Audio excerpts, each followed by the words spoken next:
Welcome to Samba Samba. Enjoy the video. In this video, I will explain how to make rice straw step by step. Start by gathering dry rice straw and remove any debris or green stalks. Wear gloves and a dust mask for safety, and lay straw bundles on a clean tarp.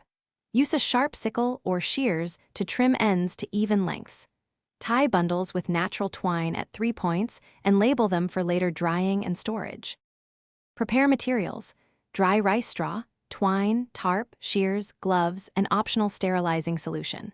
Select the straightest, longest stalks for uniform bundles. Soak twine in water briefly to prevent fraying and make tying easier. Spread straw evenly on the tarp to inspect for pests and moisture. If needed, air out straw in a shaded area for 24 hours to reduce moisture to ideal levels before braiding or weaving into finished products. Quick recommendation: if you are enjoying this guide, please subscribe and like to support more content and tips. Robot Face: upgrade your clean game with the Shark AI Ultra Robot Vacuum. Voice control makes cleanup after craft sessions effortless and fun. Check the description for the link and other deals that help keep your workspace tidy. This small change saves time and keeps fibers off floors during projects. Now let's get back to the video. Begin braiding by dividing a small bundle into 3 equal sections and wetting them slightly to increase flexibility.